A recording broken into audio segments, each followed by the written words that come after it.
Hi, a very good evening to one and all present here. Switch India is a pan India healthcare organization consisting of 1800 plus medical professionals all across eight states like Maharashtra, Gujarat, Tamil Nadu, Andhra Pradesh, Rajasthan, and Karnataka, working on various social activities including conducting free health checkup camps, working on physical as well as mental health, spreading awareness on various medical conditions, and so forth. Myself, Dr. Priyanka Pradhan, your host for the evening and co-head of Medical Education Cell at Switch India Organization, is in charge of conducting this live session today. So, the main aim of this session is to educate our doctors and medical students on various practical aspects of mechanical ventilation, its role in COVID 19 patients, and to prepare our doctors for their future roles as physicians. As we all know, the task of monitoring ventilator care is assigned to the senior-most doctors or residents in all the public and private healthcare hospitals. But due to COVID 19 struck, additional junior doctors were also recruited to such facilities without any prior training. So our attempt is to prepare every doctor possible to be able to confidently manage patients and subsequently train their juniors involved in the primary and secondary healthcare settings. For for this talk, we have a very passionate clinician who is practicing and advocating mechanical ventilation. So I take an honor to introduce our speaker for the day, Dr. Tilu Mangeshikar. She is a senior consultant in the Department of Anesthesiology, Intensive Care and Pain Medicine. She is an MBBS graduate from KU Medical College and later pursued her postgraduate degree from the same institution. She has been awarded a special certificate of merit by the Bombay University for obtaining highest marks at the MD education.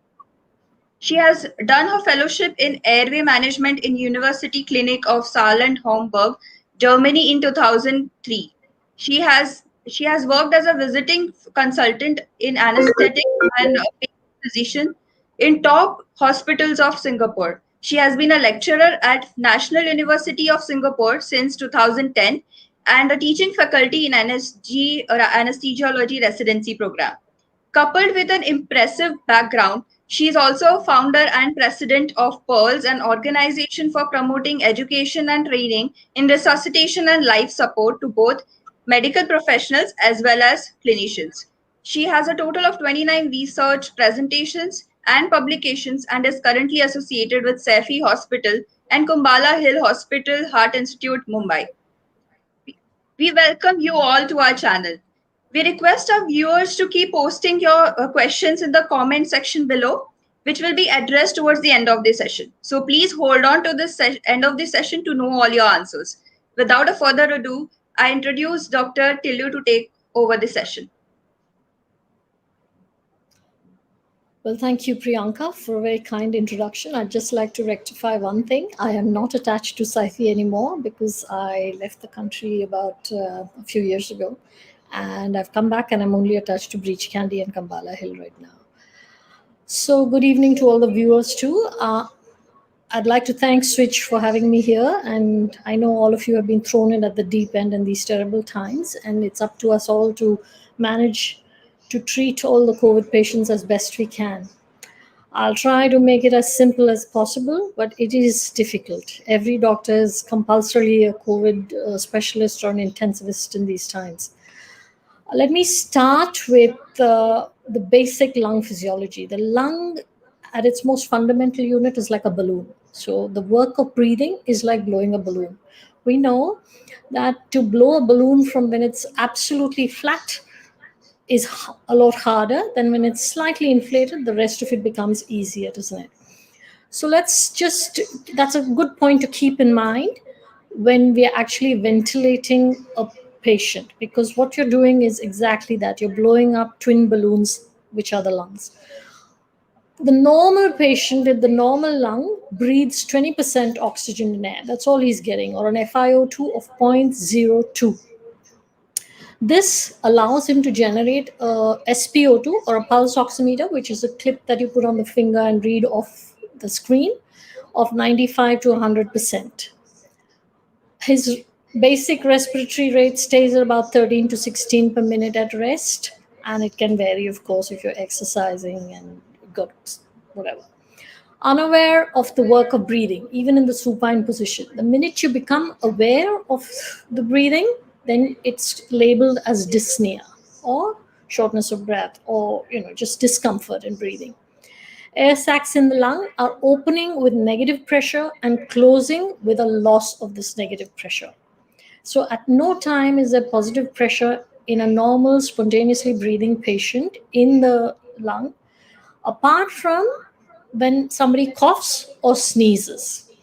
All right, now the graphic on the right side at the bottom is exactly what volumes and capacities are available to us. So the little red lines, the smallest thing is the tidal volume. That is, you and I are breathing at rest. We take in a breath, we let out a breath. It's normal breathing. We're not even aware this is happening. That's your tidal volume. Now I tell you, take a deep breath and hold it. That's your inspiratory reserve volume, that combined with the tidal volume is called your inspiratory capacity. Okay. Now I tell you, from the top of the breath, the maximal breath, you let out to the maximal possible exhalation that you can, and that is called your vital capacity. Okay, and what you let out from the top of the inhaled capacity to the bottom is called your expiratory reserve volume. Now, even when you exhale completely to the maximal ability, you still have some residual volume left in your lungs.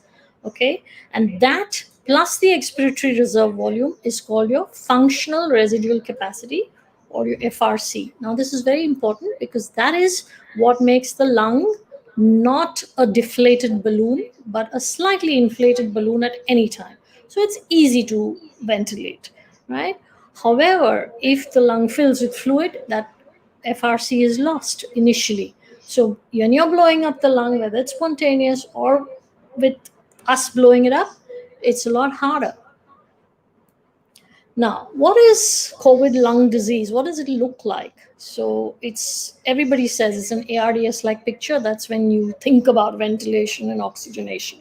ARDS is respiratory distress syndrome, right? Acute respiratory distress syndrome, which is more of the lung air being replaced with fluid. And this fluid replacement is not because of pressure. That means the pressure in the fluid side is increased and it's pushing into the air-filled side.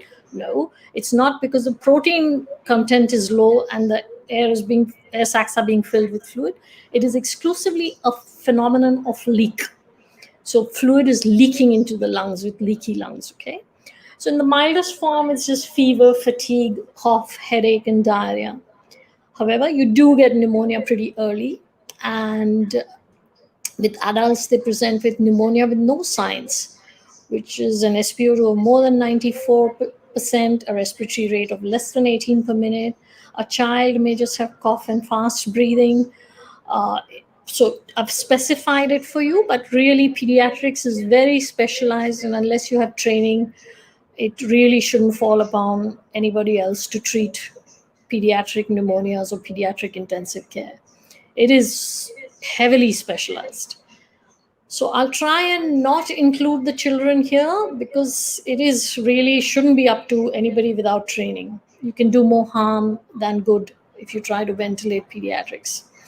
Now, what is severe lung disease is adolescent or adults have fever plus one of the following. That means the respiratory rate is climbing to more than 30 per minute, or the saturated SpO2 is falling to less than 93% on room air. In a child, it will be a cough or difficulty in breathing plus one of the following. That is a central cyanosis. That means the tongue is blue with a SpO2 of less than 90%.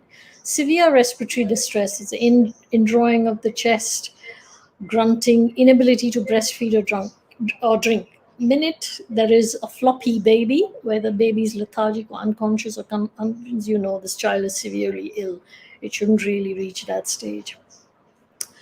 Now, how do you recognize ARDS? I know most of you are not medics or anesthetists or ER doctors, and you may not even have the training to do this. I've tried to simplify it by giving you just 1, 2, 3.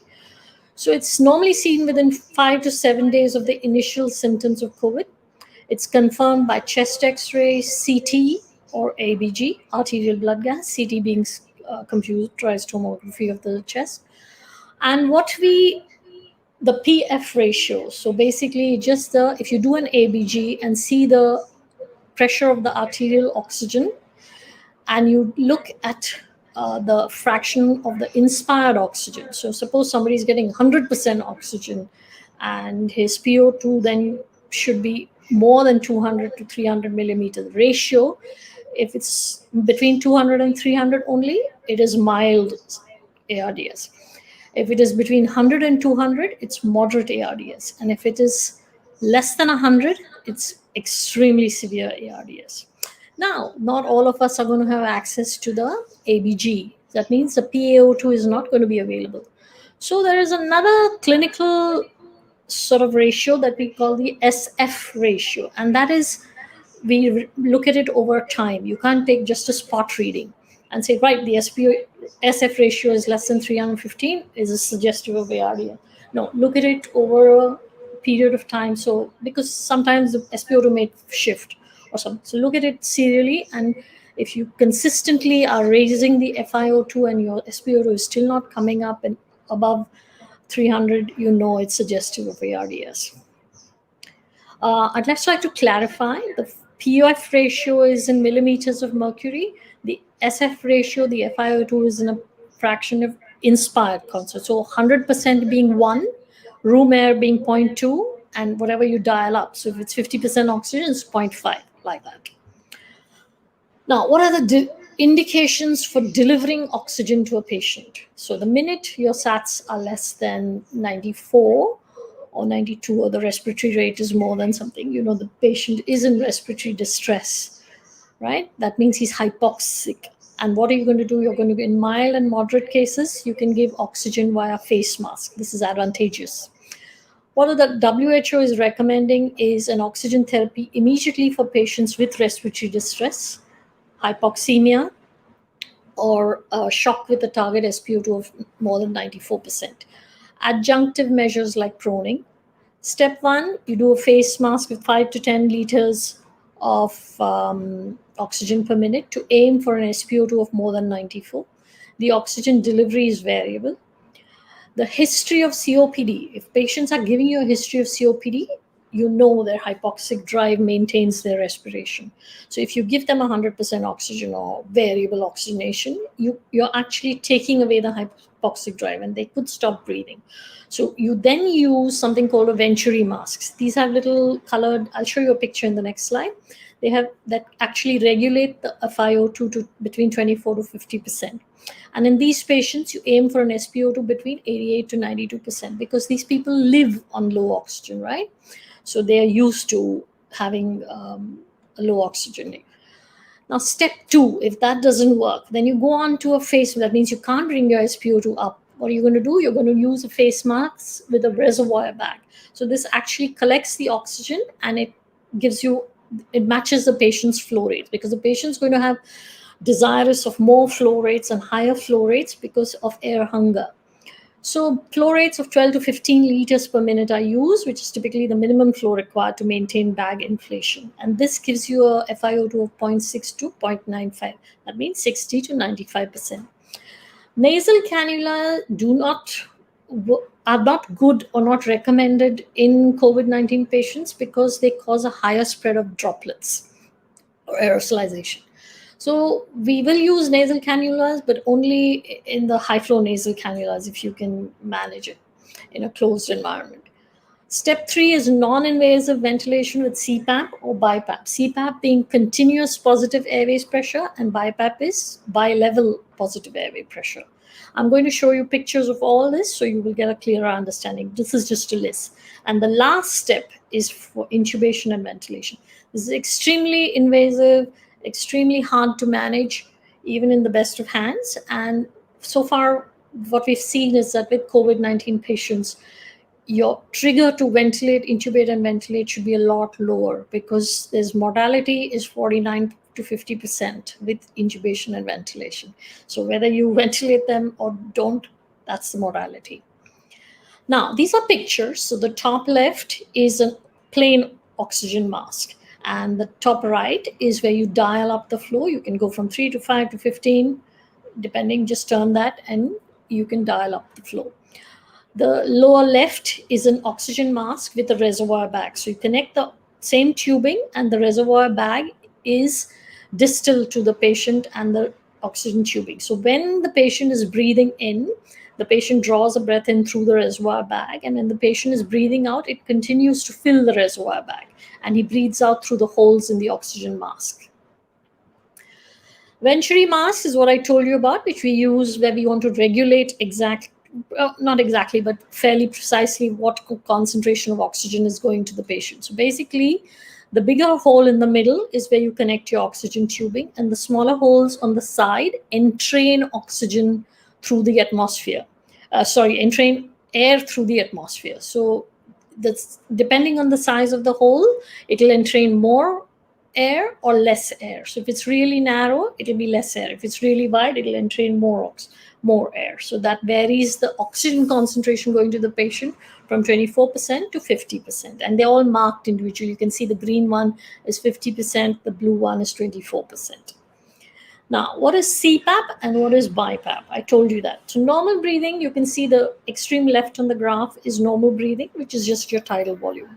Now, if you imagine if you're breathing with a mouthpiece through a tube with a wire connection, so part of it is going out and part of it is going into a tub of water with 5 centimeters of water, that would be CPAP, or continuous positive airways pressure of 5 centimeters of water.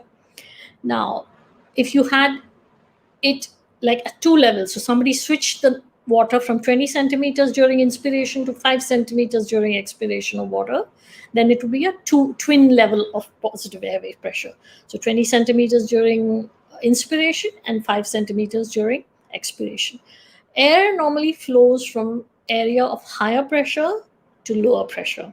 So we don't actually dip the breathing tube into water, but we have machines that generate this level. I'm going to show you a picture next. So this is a CPAP machine. As you can see, to provide the pressure to the airway, it needs to be reasonably airtight. So you can see there's like a cushion and there's restraints that hold it in place. And it's connected to a machine. You can dial up, there's a gas blender to enable how much oxygen you want to give to the patient, how much percentage. Then there's a heater to humidify and heat the air that is going into the patient. There's a connection that goes to the oxygen and thing, and then you can actually dial up how much of pressure you want to provide, and whether it's CPAP or BiPAP.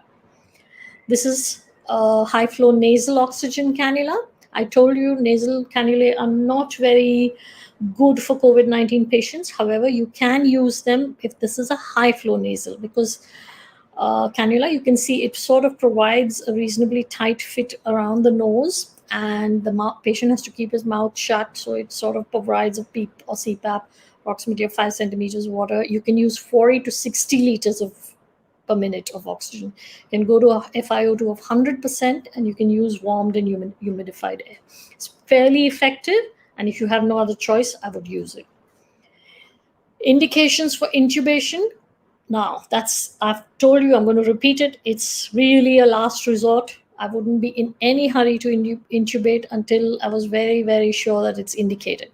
When the patient starts altering consciousness, there's a risk of aspiration. That means he's not able to prevent himself from aspiration because he's losing consciousness and his reflexes. His SpO2 is less than 90%, or PO2 is less than 50 millimeters of mercury, despite maximal non-invasive support. The pH is less than 7.2. That means he's going into acidosis. The symptoms and signs of respiratory distress or tissue hypoxia. The respiratory rate is more than 25 to 30. The patient is using accessory muscles of respiration, and there's rising lactate levels. All these are problems and indications for intubation. Now, invasive ventilation complexities. There are disadvantages, like I told you. It needs sedation and or paralysis. Intubation skills are needed by the person going to institute the intubation and ventilation. Remember, it's one of the most aerosol generating procedures in the ICU. You need repeated suctioning because the patient can't clear their own airways because they're paralyzed. You need positioning, so you'll have to rotate the patient in bed. When the patient is intubated, proning is very, very hard, very, very specialized, very, very complex. You have to monitor the patient to a considerable extent, and nutrition. Now let's go into details of how you're going to do this. So how to intubate 101. This is like a little, so prior practice and preparation prevent poor performance. That's very important. So prepare, prepare, prepare. So preparation is important. Identify the personnel. You need PPE. You need positioning ideally perfectly so that you don't have a failed intubation. You have to have laryngoscopy, so you need the equipment. You have intubation with aids for airway as well as intubation, and you have to have the monitoring in place to detect failed intubation and to continue monitoring after you've intubated. Now, what do we do to intubate? So in the ICU setting, rapid sequence, or the emergency room setting, it's a rapid sequence intubation because you have to assume the patient has a full stomach and is going to it's going to come up once you are trying to intubate. And if that stuff that comes up the esophagus and leaks into the respiratory tract, you're going to compound the already severe pneumonia for which you're intubating with an acid aspiration syndrome. So we want to avoid that. So one of the techniques we use is rapid sequence intubation, where you prepare the drugs, you have intubation equipment and plan B equipment if intubation fails in place. You pre-oxygenate these patients for 5 whole minutes, so you have a good amount of window of time during which you can intubate.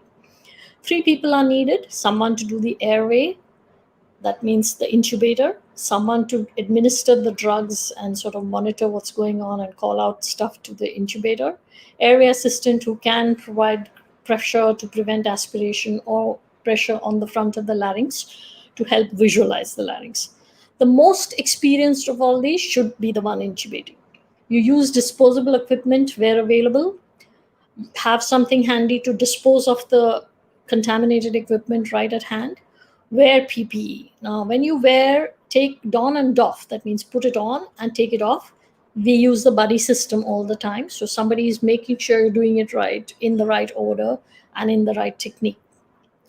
The use of a video laryngoscope is recommended where possible. Now, I'm not sure everybody's going to have access to this, but if you don't, then make sure there's a plexiglass screen between you and the patient, or a plastic sheet that is, you can put your hands under the plastic sheet and use a normal laryngoscope if available.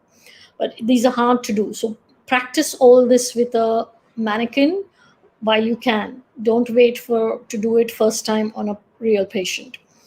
Limit aerosol generation is the cardinal rule with intubation and ventilation.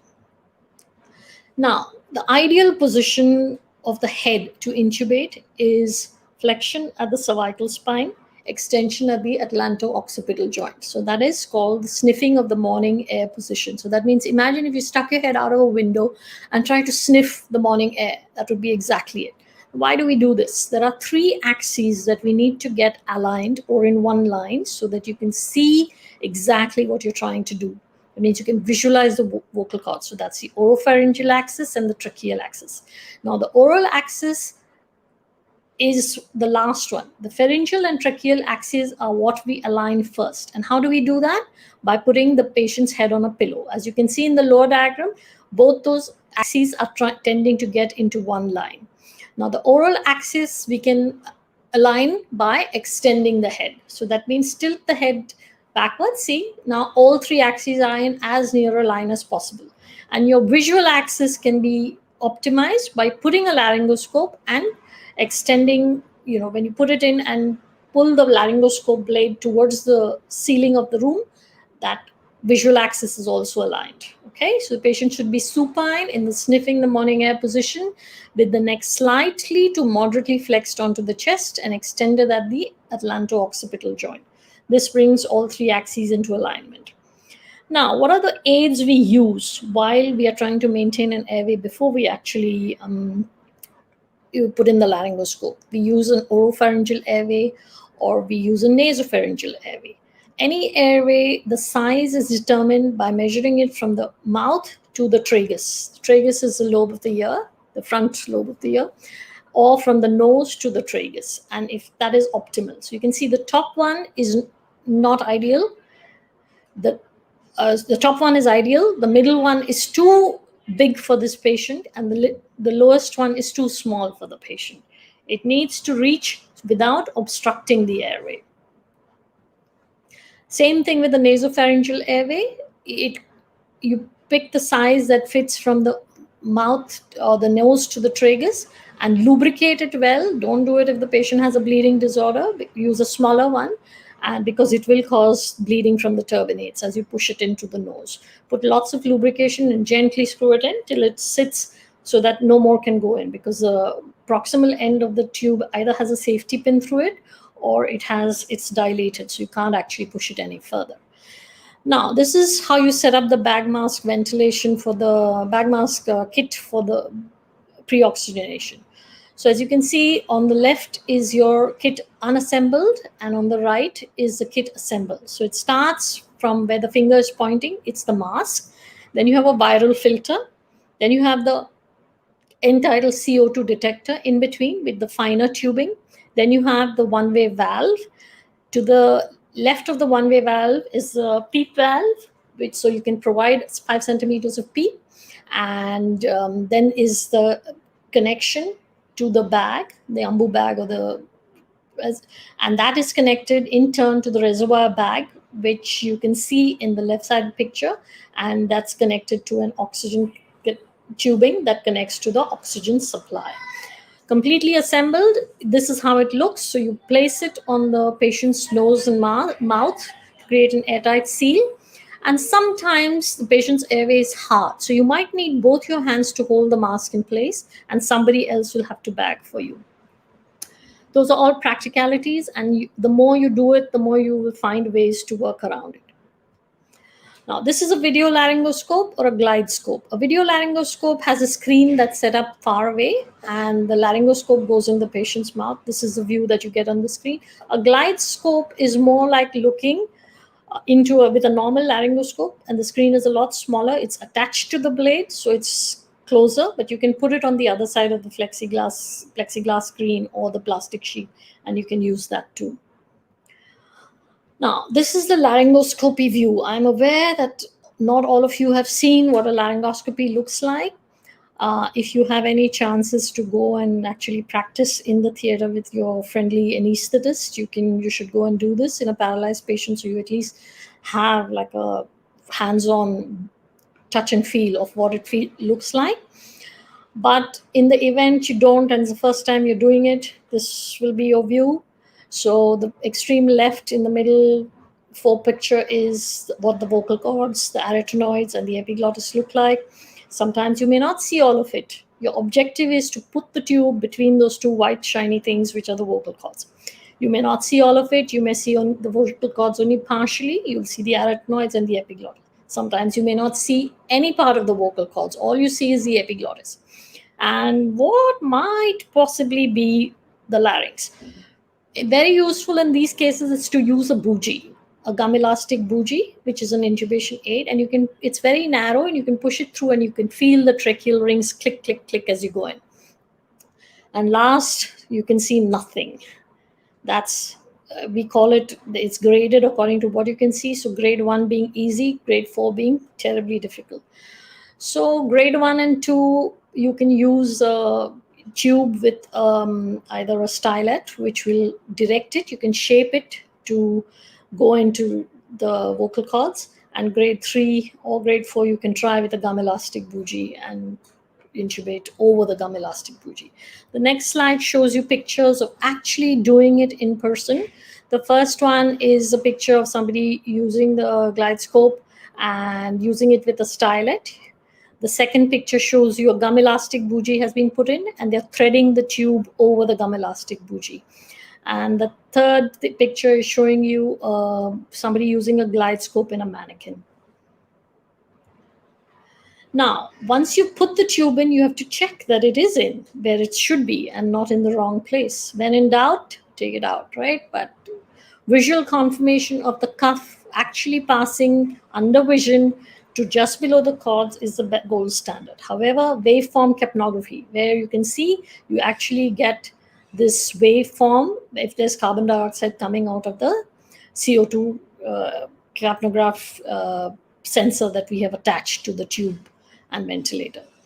And you have something called disposable CO2 detectors, which change color because of the CO2 coming out is acidic, and it has a litmus paper and it just changes color. The lower picture shows you something called a esophageal intubation detector. This is a bulb that you can just deflate and attach to your tube. And if it fills up, you know you're in the trachea. If it doesn't fill up, it's because your tube, the end of your tube is in the esophagus. And as you know, the esophagus is collapsed. So there's going to be no air to come out and refill that bulb. You can also auscultate for bilateral equal air entry and in 4 or 5 quadrants, and you'll be fine once you can see air entry when you bag the patient. Now, what is the post-intubation care? The first thing that's going to happen is you're given drugs to put the patient to sleep. All of those drugs are going to cause the blood pressure to fall. So there's going to be hypotension. So you're going to need to have phenylephrine or something, methamphetamine, to actually bring the pressure up. So immediate, connect the ventilator with the closed suction system attached. Make sure the patient's chest is going up and down and you're ventilating. Next thing is you treat the intubation-associated hypotension. You have to maintain this patient because your drugs are short-acting when you use it to put them to sleep, but you have to maintain them to continue sleeping so that they don't start fighting the ventilator and the tube as soon as they come out of the short-acting drugs. So sedation and paralysis if needed. You have to monitor. So A, B, C, D, E, F, right? Monitor the airway. Is the airway in the right place? Is the patient's chest moving up and down? Are all quadrants being ventilated equally? Circulation. Is the blood pressure and heart rate settling down once the initial stimulation of intubation is over? What drugs are we going to keep to maintain this patient in a sedated and or paralyzed state? How are we going to manage his excretion? Because he can't pass urine on his own, we need to put in a catheter. We need to put in an NG tube so that we can continue to feed him and his nutrition. We have to see about the drugs, like I said, antivirals, antibiotics, if there's an associated bacterial pneumonia, sedation, analgesia, and or paralysis as needed. We need to put in a urinary catheter, a gastric tube, an X-ray chest to confirm the position of the endotracheal tube as well as the gastric tube. Now, we always have to have a plan B in place because we might fail. Even in the best of hands, you can fail to intubate. So there's something called failed intubation, wherein we can use a supraglottic device like an eye gel or a laryngeal mask. These are terribly aerosol generating because they don't actually provide an airtight seal like a cuff of an endotracheal tube does. But it's a matter of life and death. So if you have failed intubation and failed ventilation, you have to put in an airway, especially in a paralyzed patient. And an eye gel or a laryngeal mask is very easy and reasonably idiot proof. So I would keep one at hand just to make sure you can do it. Now, the worst emergency that is faced by anesthetists or intensivists or ER doctors is can't intubate, can't oxygenate. It's called CECO. So that's the time we do a cricothyroidotomy or an emergency front of neck access. So we basically feel for the hyoid, feel for the thyroid, find the cricothyroid membrane, stabilize it with one hand and make a nick and put in an endotracheal tube. Make a nick with that, put in a dilator forceps, turn it around, open it and put in an endotracheal tube through that. Okay, I hope none of you are ever called on to do it, though I must admit, as a resident, doing my first ER call for a blocked airway, I had to do it in an old woman. Ventilators. Now, ventilators range from very simple, like the top one with just 3-4 buttons to adjust, and to the very complex, as you can see in the lower 2 pictures. It is very confusing for an individual who is just beginning, and especially if you're faced with a different ventilator every time. It's possible to learn one and say, right, these are the 4 buttons I have to adjust and I'm ready to go. But it doesn't work like that. However, we are going to employ the KISS principle, which is keep it simple, stupid. And I'm going to tell you just 4 or 5 things that you need to set up and forget about the rest. So the cables at the back of the ventilator, there are just two: oxygen, air, and electric supply, right? So basically there are 1 to 2 pipes and one cable. The patient tubing is a double tubing, as you can see in this picture, that connects with a Y connector through a humidifier. The blue thing is a humidifier, and then you have a viral filter plus a moisture, heat and moisture exchanger, plus then it goes to the catheter mount, which in turn goes to the patient end. And the other end, you can see where the green and the plastic sheath is, that's a closed suction system. So if you don't have to repeatedly suction and expose the endotracheal tube and the contents of the respiratory tract aerosols to the atmosphere, so it's a closed suction system that is already connected. Now, when you're preparing to intubate and ventilate a patient, I'd set up the ventilator, connect a reservoir bag to the end of the patient end of it, and make sure it's inflating and going down. Okay. Now, some viral filters come with the HME attached, but if they don't, you can stack two and set it up. Now, ventilator setups. This is a picture of how we set it up. You can see we've set up all the things and then connect it to a green reservoir bag, and it goes up and down to make sure that your ventilation strategy is working. So a ventilator setup has 4 or 5 things that you need to set up. There's an on-off button. You have to put it on so the screen comes alive. Then you select the mode. I'm going to talk briefly about all these modes in a little while, but then I'm just telling you this. Step 2 is select the mode. What mode are you going to use to ventilate the patient? And there are 3 things you set up once you select the mode. Tidal volume, which I showed you in that graph. That is just how much air is going to go in and come out with each breath. How many times you're going to do it per minute, or the frequency or respiratory rate. Are you going to set a PEEP? I've told you before that a half-inflated, semi-inflated balloon is much easier to inflate than a completely collapsed balloon. So don't let the small airways and the alveoli collapse in between breaths. Set a PEEP so it keeps it open. PEEP is positive end expiratory pressure. That means at the end of expiration, nothing collapses. There's something splinting the airways open. Set how much oxygen you're going to give the patient. It can range from room air is just 20% to 100%. And then if you're really desperate, you can go hyperbaric chambers and give it even more than 100%. Then you set a IE ratio and you set alarms. And one thing you have to learn is where the silence alarm button is, because the ventilator does alarm continuously. So this is broadly what you're going to look for. That's what the ventilator displays. It sets a tidal volume you set, respiratory rate you set, fraction of inspired oxygen you set the PEEP. What it also displays, in addition to the top 4 buttons, what you set is the peak inspiratory pressure. That means at the height of inspiration, what's the pressure at the end in the lung? What's the peak airway pressure? And in the airway, what pressure is being reached? The mean airway pressure and the plateau pressure. That means once you, in between inspiration and expiration, if there's a plateau, what pressures are generated in the lung at that point. Now, initial settings for an adult to be readjusted once patient is intubated and more settled is you use a tidal volume of 6 to 7 ml per kilogram body weight. And now doesn't mean that if it's a 300 kilo patient, 2.1 liters, it's lean body weight. Respiratory rate of 15 per minute. FiO2 start with 100% and you can wind it down depending on your blood gas and your saturations. PEEP of 5 centimeters of water, and IE ratio is normally kept at 1:3. However, if you're having trouble ventilating, you can play with this and give longer inspirations. If there's air trapping, you give longer expirations.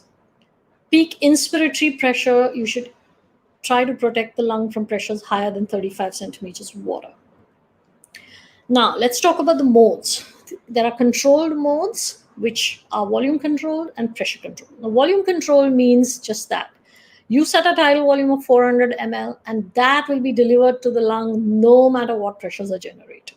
Hence, monitor the peak pressures that are reached. The patient may buck or fight if not paralyzed on a controlled mode of ventilation. Remember that.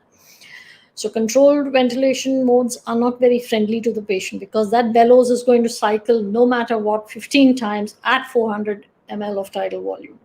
So if the patient has really stiff lungs, the pressures reached a lot higher, but it will give that 400 ml of tidal volume. Pressure control is one has to adjust the pressures to reach the desired tidal volume.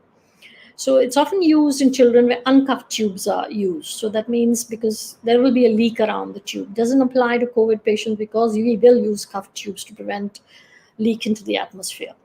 Tidal volumes have to be monitored because if there's a kink in the tube, that pressure will be reached very quickly and the patient may not get the tidal volume. So you actually have to set sensible alarms for the tidal volume, expired and inspired. Again, this patient may buck or fight if not paralyzed. Now, further, there's other modes of ventilation. So this is semi sort of controlled. It's synchronized intermittent mandatory ventilation, SIMV.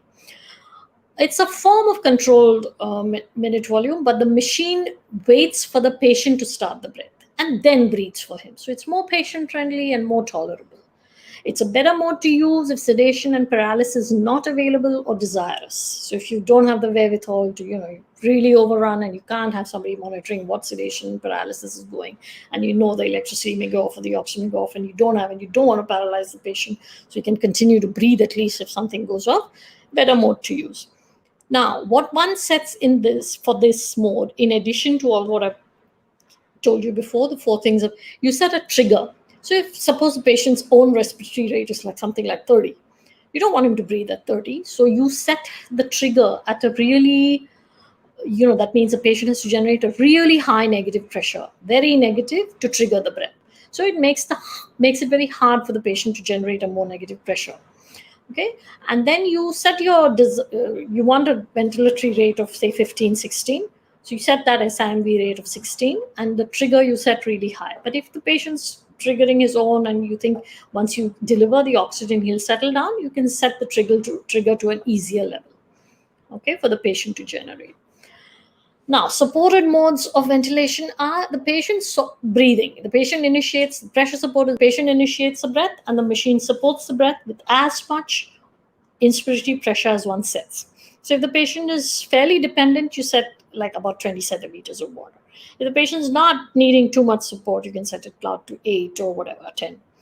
CPAP, the patient triggers all the breaths, and the machine provides a continuous airway pressure throughout. This is used to prevent closure of the alveoli, like I said. It splints the air sacs and small airways open, thereby decreasing the work of breathing. So during inspiration, this patient is getting suppose you set a CPAP of 5, the patient's getting the 5 centimeter water pressure support. If you set it at 8, he's getting the 8 centimeters water pressure support. BiPAP, I've explained to you, like you could do it with the mask, you can do it with the ventilator too. 2 levels of pressure support are offered, higher at inspiration and lower but positive at expiration. This aids airflow as air flows from a higher to lower pressure area. So it's basically physics, but you're using it to actually alter physiology. Now, combination modes, you can combine all these things on really sophisticated ventilators and see, so you'll have like 8, 10 modes on sophisticated ventilators. SIMV, volume control plus pressure support. SIMV, pressure control plus pressure support. So the basic modes are the same. It can be volume control or pressure control, and you can add or modify things with these extra modes. Okay, these are weaning modes. Combination modes are weaning modes. So, you can start with SIMV rate, you wean the rates. So you put an SIMV rate of 15 or 16, you can get it down to 12 and with pressure support of 20.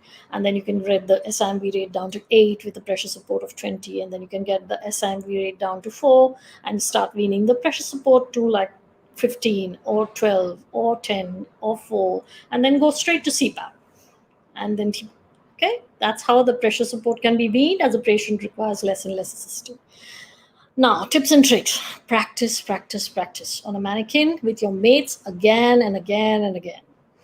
You can't do it for the first time on a patient in distress. It's hard even for expert people. Okay? Watch when somebody is doing a video laryngoscopy. When somebody else is doing it, watch the screen so you get to learn. See one, do one, teach one, kind of. You're in a similar position because you are thrown in at the deep end. Play with the FiO2 and PEEP combination that allows FiO2 to be wound down to 60% or 0.6. The aim is to keep the SpO2 more than 94%. Keep the PEEP that prevents hemodynamic consequences. That means a PEEP is going to drop the pressures. Remember, it's positive intrathoracic pressure. And what does that do? It decreases the venous return to the heart, which in turn will decrease the blood pressure. So you use a PEEP that has the least hemodynamic consequences, but the best effect on the lung. So it's a very fine balancing act, but you will learn as you go along. And FiO2 is try and keep it as close to or less than 60% to maintain SpO2. Remember, oxygen is a drug, it has toxicity. So 100% oxygen has toxicity in the long term. So try and bring the FiO2 as low as possible to maintain the SpO2 above 94%. Monitor the arterial blood gas, electrolytes, ventilatory parameters like pressures. Invasive pressures are needed because if this fragile lung is damaged, you can get a tension pneumothorax quite easily. And if you're not monitoring arterial blood pressure, it will take your time to find out. If you're cycling your NIBP at 15 minutes, you can have 15 minutes whereby there's no cardiac output, right? So monitor an invasive blood pressure when you're ventilating a patient is a useful thing. Volume flow, volume loops that indicate compliance and invasive blood pressures, right? Now, what are the complications of invasive ventilation? You have complications of intubation, ventilator-induced lung injury, barotrauma, surgical emphysema, tension pneumothorax, volutrauma. Oxygen toxicity, like I mentioned before, ventilator-associated pneumonias. Even after the body has finished fighting with the COVID, you can have bacterial pneumonias. CVS effects, cardiovascular effects, I've already spoken about. There's hypotension. It's hard to maintain the blood pressure in the wake of positive airway pressures. Good luck, and let's all save some lives. I'm open to questions. If anybody needs to ask any questions, happy to take them.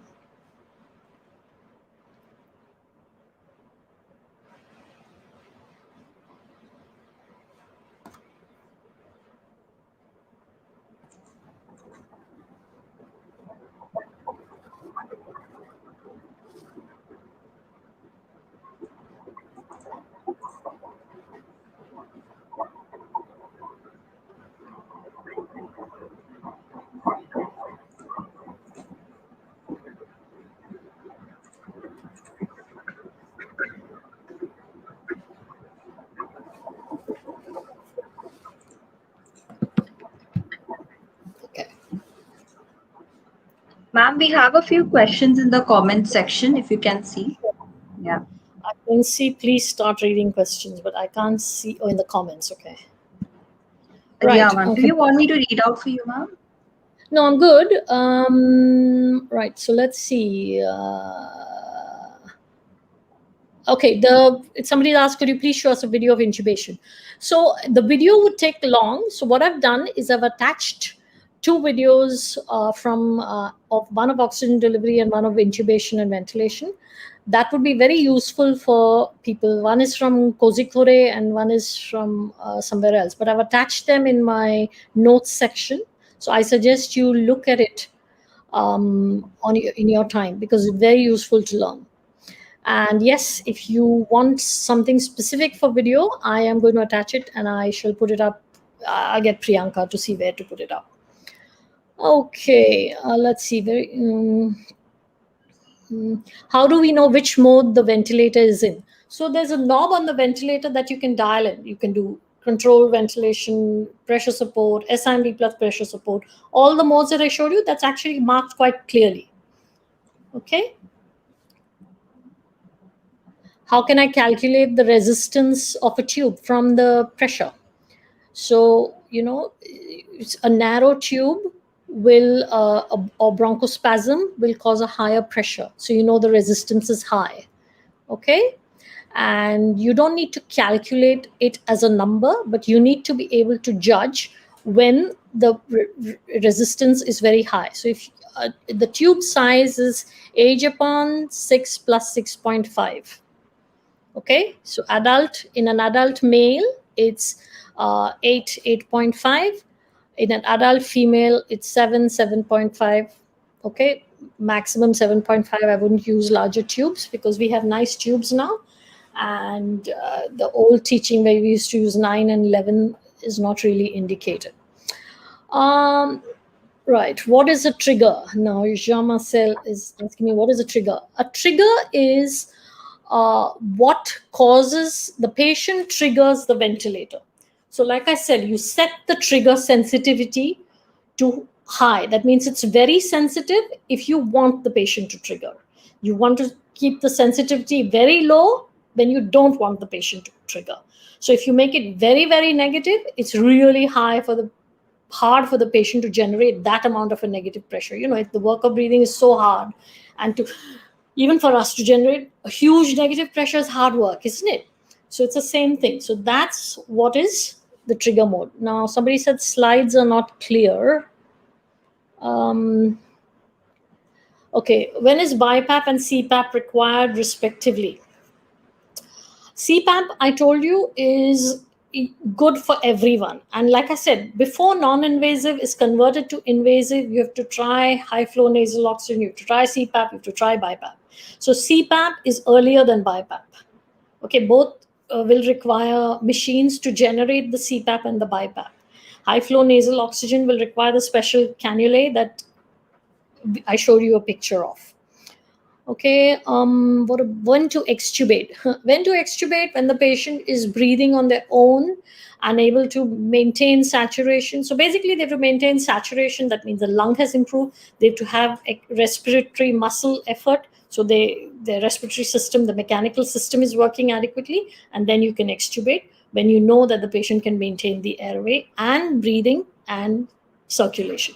So any system failure still in place, I would not be in too much of a hurry to extubate. Patients in ICUs that are ventilated, if it's just for the lung, use only the lung to, as a criteria to extubate. But if he has multiple organ failure, then I would wait for everything to settle down, because you don't want to take the tube out and then have to re-intubate for some other reason. All right. A TP's trial, great thing, but I wouldn't use a TP's in COVID, right? Because you want a closed system. TP's one limb is open. So unless you put a viral filter on that limb and then do a TP's, that's fine. But you'd have to put a viral filter on the expiratory end of the TP's. Okay? You can do it. TP's trial is exactly that. Means you're connecting the patient to this one tube is inside the mouth. There's an expiratory limb and there's an inspiratory limb to which the oxygen is connected. However, the expiratory limb, you'll have to connect a viral filter and see how the patient is maintaining. Prop him up, sit him up in bed, put him on the TPs after you come down to just CPAP or pressure support of 4 or 8 or something, so you know this patient's going to be fine. You want to do it, you can do it. But normally, the patients of COVID, if they can maintain their own saturations on a CPAP, or they should be okay to extubate and put on a CPAP mask or something. Okay.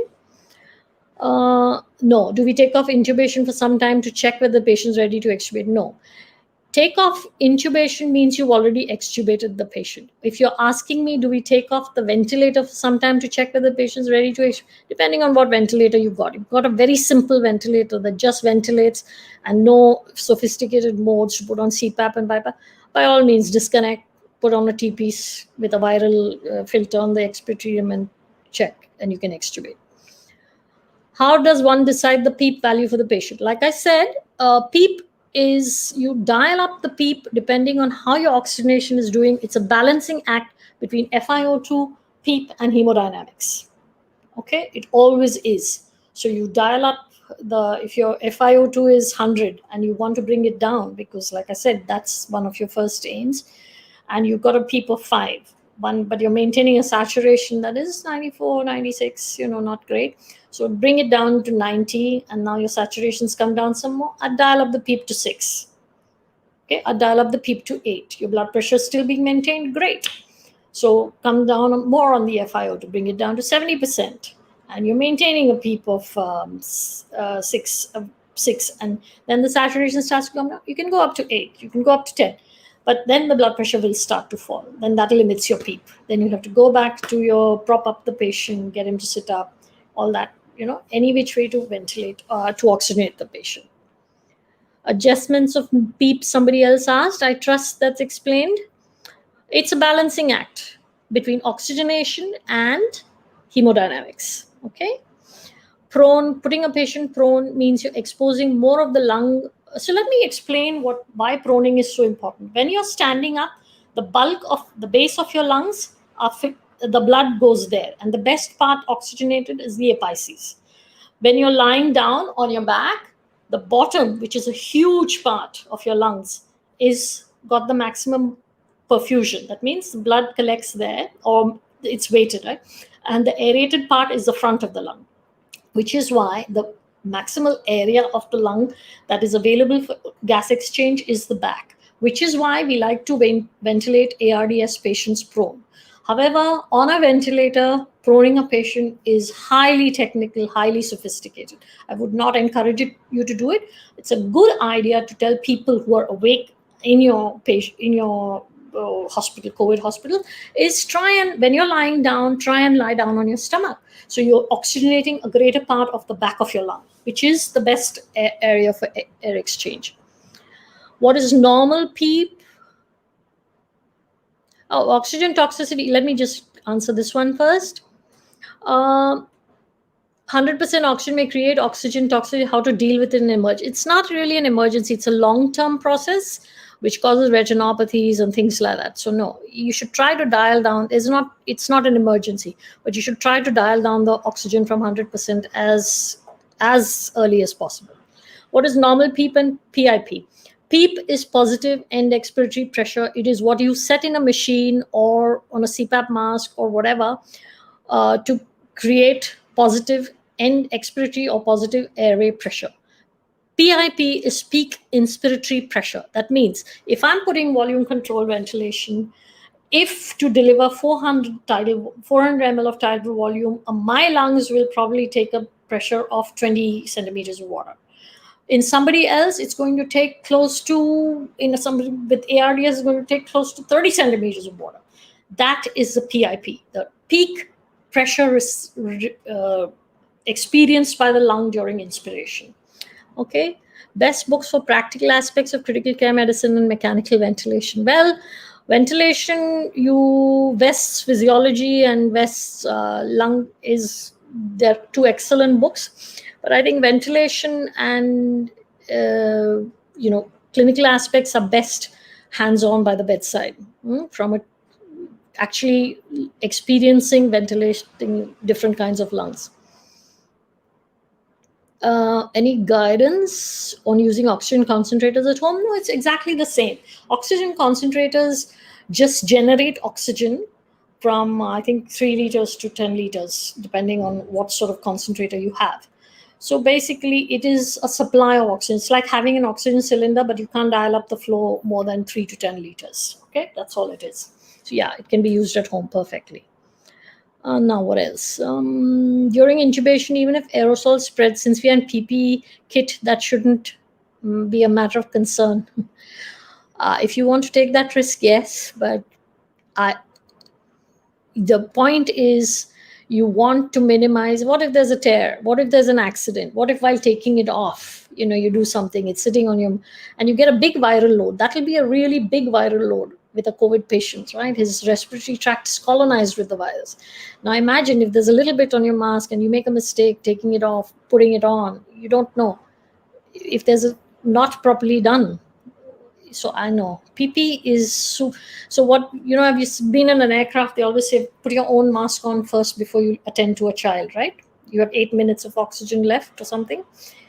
That's what all that supply in an aircraft. But you always protect yourself before you protect others. It's supremely important in COVID. First of all, look after yourself. Priority number 1 is always yourself. In the present scenario, what is the order of weaning from ventilators? I've already told you that. How long oxygen 100% will cause toxicity? Depends on the patient. The younger the patient, the faster the toxicity. How to set trigger, ma'am? Values. Yeah, so like I said, -1, -2, -5, whatever you want. What is CPAP and BiPAP? What to do with warning signs of high expiratory tidal volumes? It's just that the patient is breathing a lot on his own. So I'd reduce the CPAP and BiPAP. How much of FiO2 will it be better for patient to do exercise? It's uncomfortable patient to do exercise and the patient's on non-invasive ventilation. So ideal FiO2 for breathing when to when patients are NIV? As much as he's able to do, right? If he's already on NIV, I mean, there's not much he's going to be able to do. The very fact that you're using NIV means his work of breathing is pretty high. So you've taken away the work of breathing with NIV. So at the most you can do is incentive spirometry. And that is as much or as little as he's able to do. The physiotherapist can decide that quite easily. Right. Anything else? Should we incubate a COVID patient or not? I don't understand what that means. Incubate or intubate? You told mobility of, oh, should you intubate? Yeah, should we intubate a patient? Look, if I was there, or say somebody who's really good at intensive care or intubation and everything, and this patient is in front of your eyes, is desaturating and going comatose and everything, I would definitely go and intubate. However, you are doing it for the first time, you've never done it before, and you know that to paralyze this patient and you're not able to get the tube in is definitely going to kill him, I would not take a chance and paralyze this patient, because at least now he's breathing for himself. I'd put him on his side so that if he's not able to maintain his airways and his stomach contents come out, it drains out to the side. And you're putting him on the side so more of the lung is exposed and he's breathing. I'd try all the non-invasive techniques to get his oxygenation up. So every clinical scenario, there is no protocol driven management in this situation. COVID is something none of us are familiar with. And to say America is did so badly with ventilated patients because it was all protocol driven.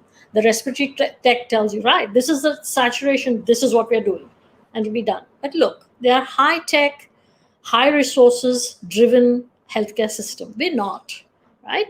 So what we do is what is going to work best in my hands for this patient at this time. That is a fundamental, sound clinical decision that every doctor should be able to make. What is going to work in my hands for this patient at this time? If you just take that much away from this session, I will have done something good.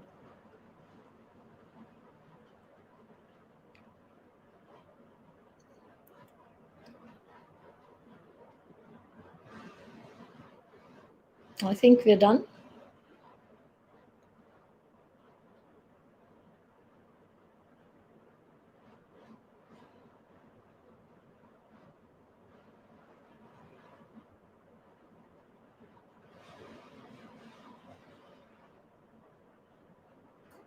I can't hear you, Priyanka, at all.